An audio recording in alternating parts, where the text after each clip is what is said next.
Para receber todas as novidades do canal, inscreva-se e se curtir o vídeo, clique em gostei. Aproveite para acompanhar a Rede Super nas redes sociais.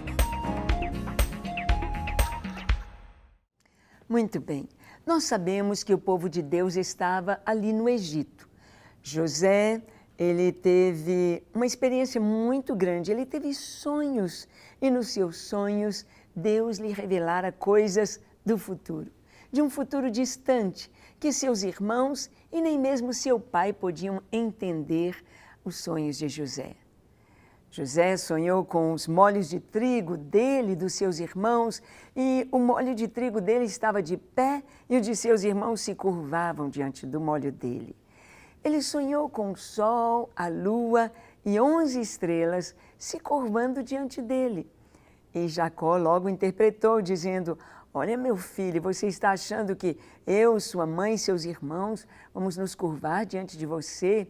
E os irmãos ficaram com muito ódio de José. E por isso, os seus irmãos o venderam como escravo para o Egito. Na primeira oportunidade que tiveram, quiseram se desfazer de José. E nós vemos que a inveja sempre trabalha assim. A pessoa que alimenta a inveja no seu coração, ela quer tirar o outro da frente. Foi assim com Abel, quando Caim, seu irmão, tirou Abel de frente. Como ele fez? Matando seu irmão. José, da mesma forma, foi vendido pelos seus irmãos exatamente porque eles estavam com inveja de José. Não podiam acreditar que Deus tinha algo especial para a vida de José, que Deus queria colocar José como líder, alguém que haveria de ser como um salvador, não só para o Egito, não só para as nações daquela época, mas para também a sua família, para a sua descendência, para preservar a linhagem do Senhor. Muitas vezes Deus tem coisas para nós que nós mesmos não entendemos. São tão grandes, são tão maravilhosos os planos de Deus, seus pensamentos são muito mais altos do que os nossos. Seus propósitos, a vontade de Deus está num patamar muito acima daquilo que nós podemos imaginar ou daquilo que nós podemos pensar ou refletir. Deus tem o seu propósito e é importante estarmos ligados ao Senhor para compreender a vontade dEle. E através de José, Deus leva o povo de Israel, Deus leva a sua família para o Egito. Eram 75 pessoas que desceram para o Egito. Seus irmãos já estavam grandes, casados, com filhos. Jacó estava já bem velho e ele tendo seus netos e até bisnetos, quem sabe, e levando-os, conduzindo-os para o Egito. Por que será que Deus levou o seu povo para o Egito? Por que Deus permitiu que o seu povo fosse para o Egito, sabendo que anos mais tarde eles seriam escravizados? Eles seriam explorados por Faraó para construir suas cidades, celeiros, a cidade de Pitom e de Ramsés. Por que Deus permitiu que o povo de Israel caminhasse e entrasse numa, vamos dizer assim, numa estrada de sofrimento e dor? Deus sabe todas as coisas. Se o povo de Israel, se a família de Jacó permanecesse em Canaã, eles iriam se misturar com os povos da terra. Assim como Judá se casou com uma cananeia, assim como Ismael se casa com as moças ali junto ao lugar onde ele cresceu, do deserto de Midian, aqueles povos que moravam ali. Ismaelitas deu razão a este povo. Ismael se casa com mulher egípcia, e então aconteceria que os filhos de Israel também se misturariam com os povos de Canaã. E então não se levantaria uma nação santa, não se levantaria uma nação pura, não se levantaria uma nação para dela vir o Salvador do mundo. era preciso que eles não se misturassem com os povos da terra, não adorassem os seus deuses, não conhecessem os seus costumes e não entrassem no ritmo de vida que eles tinham. Como seria então o Egito? No Egito eles não aceitavam pastores de ovelhas, pois os egípcios adoravam bezerro. Vemos lá na Índia até hoje, não se mata a vaca, eles adoram a vaca. Ela caminha pelas ruas da Índia, do Nepal, elas caminham na maior liberdade, ninguém toca, porque adoram o bezerro, adoram a vaca. E os egípcios, então, tinham os pastores de ovelhas, pastores que gostavam de uma carninha de um novilho cevado. Eles os consideravam como abominação para o Egito. Então não havia algo para ligar os dois povos. Não havia como os descendentes de Israel se misturarem com os egípcios. E Deus, então, conduz a família de Israel, a família de Jacó, para o Egito. E eles se casam entre si, primos, parentes, e então as tribos casam entre si, mantendo Israel como povo de uma raça vindo de Abraão, mantendo esta pureza ali de conhecerem o Deus de Abraão, o Deus de Isaque, o Deus de Jacó como seu Deus. E adoravam o Senhor. E ofereciam seus holocaustos, seus sacrifícios traziam ao Senhor. Adoravam ao Senhor. Muitos bebês, muitas crianças nasceram e cresceram ali no Egito, sem se misturar com os deuses do Egito. Entre eles, Moisés. E nós vemos que 400 anos depois que Jacó desceu ao Egito, nasce Moisés, cresce, Moisés sabe que ele vai ser o libertador. O povo sabe que a palavra que Deus dera a Abraão, de que o seu povo ficaria 400 anos no Egito, esse tempo está se cumprindo. Este tempo chegou e por 150 anos, dentro desse período de 400 anos, por 150 anos o povo de Israel foi escravo. Antes, convidados. Antes, livres, pastores de ovelhas, podendo comer, levar as suas ovelhas nos melhores pastos do Egito, pois José era o segundo abaixo de Faraó. Havia uma gratidão a José, havia uma história por detrás de tudo isto. Mas agora, o rei, o Faraó, que estava no trono, não conhecera José, não tinha interesse nenhum de preservar Israel e a amizade com Israel. Então ele escraviza o povo. O povo passa a ser escravo, a ter feitores com chicotes para bater nos velhos, nos jovens, nas mulheres, nas crianças, forçando todos a trabalharem para Faraó, construindo as cidades celeiros. E então, chegando este tempo, o povo sabendo que está se completando, porque a palavra ia passando de pais para filhos, geração por geração, nós sairemos do Egito. Nós iremos para uma outra terra que Deus nos dará. Não ficaremos aqui no Egito para sempre, não seremos escravos para sempre. O nosso Deus, o Deus de Abraão, o Deus de Isaque, o Deus de Jacó, vai nos livrar das mãos de Faraó. Era o tempo chegado. E aqui nós vemos em Êxodo, no capítulo 3, versículos 7 e 8, quando Deus aparece a Moisés, na sarça ardente. Moisés, ele está apacentando os rebanhos do seu sogro e, de repente, no Monte Horebe, que depois é chamado Monte de Deus, ele vê algo maravilhoso. Ele vê um fogo sobrenatural. Um fogo que queima uma sarça, mas a sarça não se consome. Um fogo que não precisa de combustível para existir. Um fogo autoexistente. um fogo que mantém a sarça verde, ela não se consome. E Moisés se chega para lá para ver que maravilha é aquela, que fogo é aquele, o que está acontecendo ali. E quando Moisés se aproxima, ele ouve a voz do Senhor dizendo: Moisés, Moisés, tira a sandália dos teus pés, porque o lugar em que estás é terra santa.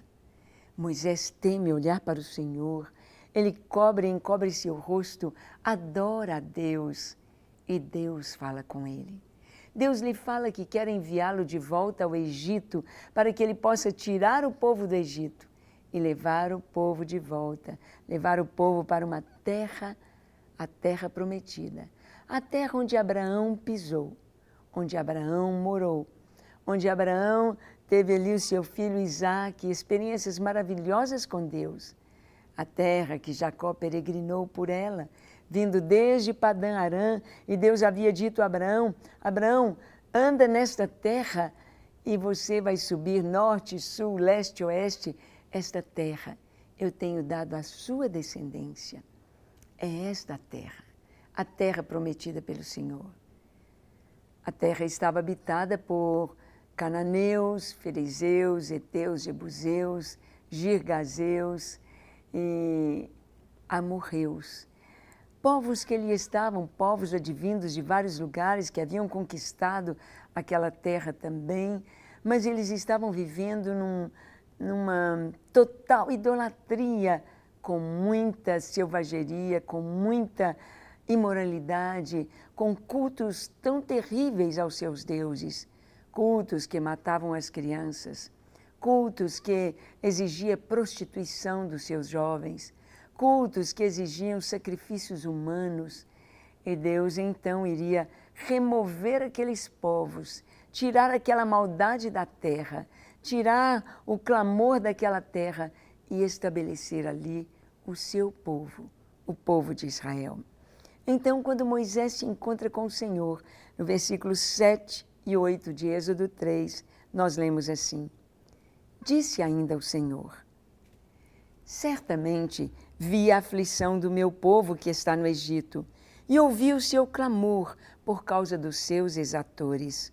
Conheço-lhe o sofrimento, por isso desci a fim de livrá-lo da mão dos egípcios e para fazê-lo subir daquela terra a uma terra boa e ampla, terra que emana leite e mel, o lugar do cananeu, do heteu, do amorreu, do ferizeu, do heveu e do jebuseu.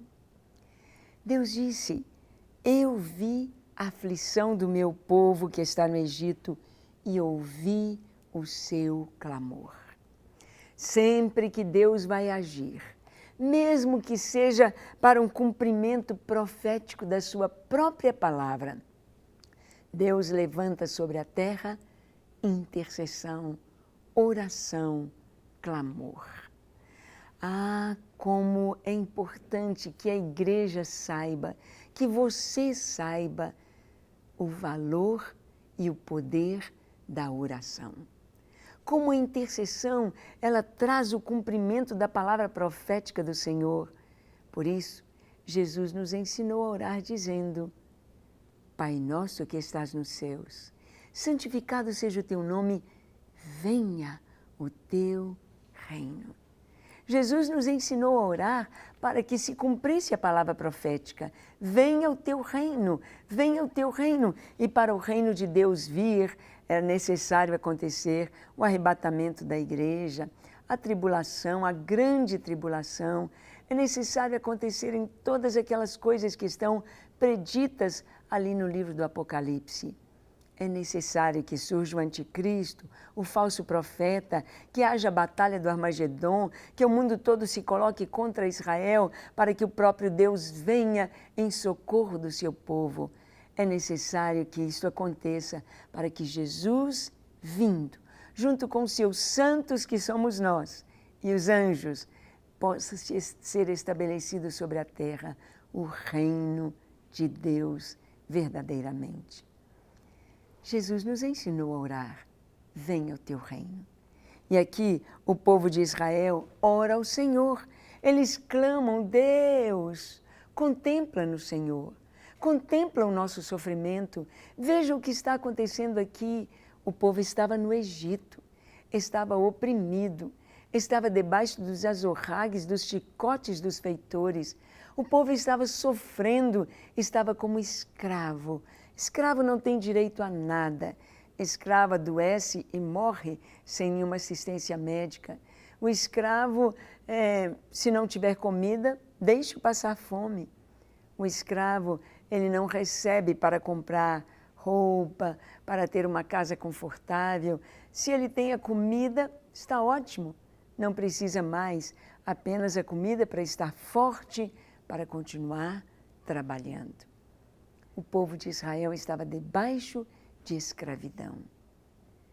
E essa escravidão continua hoje. Essa escravidão aí está. Pessoas que são escravas do pecado, escravas do vício, escravas das coisas tão ruins, da prostituição, da lascívia, da pornografia, escravos de maus hábitos, escravos realmente do pecado. E somente o Senhor pode libertar. Como? Quando nós clamamos, quando nós pedimos, quando nós oramos. Nós podemos orar por nós mesmos, mas podemos também orar pelas outras pessoas, ou seja, a intercessão. Mas este clamor precisa subir ao coração de Deus, precisa ir aos céus. É preciso que os céus sejam rasgados por nossas orações. É preciso que as nossas orações alcancem, atinjam e rompam a camada de bronze dos céus e alcancem o coração de Deus, para que a resposta venha. O povo de Israel clamou por causa dos seus exatores. E Deus disse a Moisés: eu conheço-lhes o sofrimento, por isso desci a fim de livrá-los das mãos dos egípcios. É maravilhoso saber que Deus conhece o nosso sofrimento. Deus sabe o que nós estamos passando. Deus sabe o que está acontecendo conosco. Deus sabe o dia de ontem, o dia de hoje e o dia de amanhã. Deus sabe. Ele conhece o sofrimento, o seu sofrimento. Jesus conhece. Ele sabe. Mas é necessário que, como Ele nos ensinou a orar, é necessário que nós busquemos a sua face. O Salmo 139 nos diz que antes que saia uma palavra da nossa boca, Deus já sabe, Deus já conhece. Ele sabe o que nós precisamos e Ele nos dá o que nós precisamos antes que a gente peça. Antes de pedirmos, Deus nos dá. Que coisa tão linda! Mas é necessário pedir. Jesus, ensinando sobre oração, Ele disse: pedi e dá-se-vos-á. Batei e abrir-se-vos-á. Buscai, procurai e achareis. Porque quem pede, recebe. Quem bate, a porta se abre. E quem busca, encontra. É necessário orar.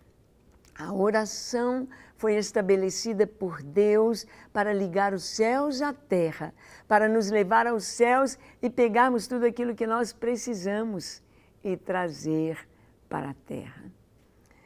Eu me lembro que quando os nossos filhos eram pequenos, tinha alguns programas na televisão de crianças que podiam, durante 1 minuto, pegar ali no palco aquilo que elas pudessem carregar.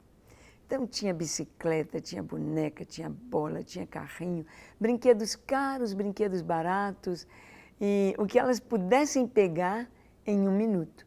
Se elas não conseguissem sair dali naquele minuto, elas teriam de deixar tudo. Não poderiam levar nada. E então era uma aflição para as crianças. Eu faço ideia como eles treinavam para em 1 minuto poder pegar o máximo de coisas. Eu faço ideia como que os pais orientavam: olha, você pega a bicicleta, você pega os brinquedos mais caros, porque os brinquedos mais baratos você deixa. Eram treinados para saber exatamente aquilo que seria bom para eles. Quando nós oramos, é quando nós trazemos as bênçãos do Senhor. É claro que não tem tempo, não tem um prazo para nós pegarmos o que precisamos, mas é importante sabermos que tudo o que nós precisamos está disponível para nós nos céus. Tudo o que nós precisamos. Nem sempre nós pedimos o que precisamos, às vezes pedimos para gastar com o nosso orgulho, com a nossa vaidade, mas Deus, Ele não vai nessa conversa de orgulho e vaidade. Mas aquilo que nós precisamos, Ele prometeu que nos daria. Não nos faltaria o que comer, o que beber, onde morar, o que vestir. Ele nos daria. E Ele é um Deus de palavra, é um Deus fiel, é um Deus que cumpre aquilo que Ele prometeu. Então, Deus havia dito para o seu povo, vocês ficarão aí no Egito 400 anos. Ele falou, Abraão, a tua descendência ficará no Egito. Ficarão lá 400 anos, 430 anos. Depois eu os tirarei com mão forte, com braço estendido. E Deus tirou de uma maneira tão clássica, tão maravilhosa o seu povo do Egito. Ele não tirou o povo com guerra. Ele não tirou com derramamento de sangue por luta corpo a corpo, espada, escudo. Não. O povo entrou convidado e deveria sair convidado, com permissão. Por isso Deus falou para Moisés, dizendo, diga a Faraó, deixa sair o meu povo. Deixa sair o meu povo. O meu povo, eles entraram como convidados, eles devem ser convidados, devem receber permissão para se retirar. Mas Faraó endureceu o coração e até nisto houve a permissão do Senhor quanto a Faraó com o coração endurecido. Deus mesmo endureceu o coração dele, porque Deus queria mostrar para Faraó, para o Egito, para a Mesopotâmia, para os árabes, Deus queria mostrar para todas as nações daquela época quem é o Deus de Israel. Quem é o único e verdadeiro Deus. Porque o Senhor não é Deus apenas de uma nação. Ele é o Deus, é o Senhor dos senhores. Todas as nações estão em suas mãos. Deus é Deus, nos céus e na terra, na história, no tempo e no espaço. Ele comanda, Ele manda, Ele dirige todos. Tudo está em suas mãos. Então, Deus havia dito a Moisés, o clamor do meu povo chegou aos meus ouvidos. É tempo de você buscar o meu povo. É tempo de você ir a Faraó e dizer, deixa sair o meu povo. É interessante percebermos nas Escrituras que Deus dá uma palavra. A palavra de Deus é poderosa. Deus traz um decreto, uma profecia. E as profecias do Senhor têm se cumprido literalmente, cabalmente, com detalhes, com minúcias. Mas, para a palavra de Deus se cumprir, é necessário oração. É necessário intercessão. É necessário que o povo de Deus, no tempo certo, no tempo do cumprimento da palavra, se levante em oração diante do Senhor. Foi assim com tantas profecias. Nós vimos quando Ana, ela vai ali para orar, pedindo a Deus um filho. Ana não estava apenas pedindo um filho. Ana não estava apenas olhando o seu opróbrio, a sua vergonha de ser uma mulher estéril. Mas Ana estava vendo o seu povo, estava vendo o povo de Israel, como o povo caminhava sem liderança, com uma liderança tão comprometida com o mundo, uma liderança sem santidade. Os filhos do sacerdote Eli, que haveriam de ser colocados no lugar dele, estavam totalmente mundanos, totalmente fora da santidade, fora do propósito do Senhor. E Ana ora, dizendo, se Deus me der um filho, eu o trarei devolvido ao Senhor. Eu o devolverei ao Senhor. Que lindo! Ana estava orando pelo cumprimento da palavra do Senhor. Ana estava orando para que viesse intervenção divina e trouxesse livramento para o povo e trouxesse direção para o povo de Israel. E então ela ora e Deus dá Samuel. Até a vinda de Jesus, para se cumprir, precisou de oração. É isso mesmo. Quando Jesus veio, Simeão e Ana estavam no templo orando com jejuns e oração ininterruptamente. Simeão e Ana oraram pela vinda do Messias. E nós? Nós precisamos hoje orar pela vinda de Jesus. Orar, Senhor, venha o teu reino. Venha sobre a terra, implanta o teu reino de paz e de bênção sobre a terra. Eis-nos aqui, prontos para te receber. Eis-nos aqui, prontos para subirmos contigo no arrebatamento da igreja. Eis-nos aqui para ver o teu reino ser implantado sobre a terra. Deus ouviu o clamor do seu povo no momento profético. Deus ouve a nossa oração nesse tempo em que vivemos, esperando a sua vinda. Amém? Bem, falando em oração, falando em aguardar a vinda do Senhor, nós vamos orar. Nós vamos orar para que Deus possa vir sobre a sua vida, sobre o seu lar, sobre a sua igreja, sobre os seus negócios, sobre a saúde, a integridade física na sua casa, que Deus possa intervir de maneira poderosa e maravilhosa. Mas que você saiba orar também, não apenas por si, mas pelos outros, pela igreja e pela vinda de Jesus. Então, feche seus olhos, curve a sua fronte, se for possível, se ajoelhe. E ore comigo, dizendo assim: Senhor, eis-me aqui diante de ti. Reconheço que tu és Deus, nos céus, na terra. Reconheço que todas as coisas estão em tuas mãos. A minha vida está em tuas mãos. E eu te peço nesta hora, Jesus, salva-me, toca em meu coração, livra-me de tudo aquilo que não é teu. Toda semente que o Senhor não plantou, arranca do meu coração. Tudo aquilo que não te agrada, tira, Senhor, do meu viver e dá-me um novo coração, um coração sensível a Ti, um coração de amor, um coração que ama, um coração que serve, um coração que alegra o Teu coração. Eis-me aqui, Senhor, usa-me, unge a minha cabeça com o Teu óleo e que o meu cálice transborde. Usa-me enquanto eu viver, para que venha o Teu reino, para que se estabeleça nesta geração o reino do Senhor Jesus.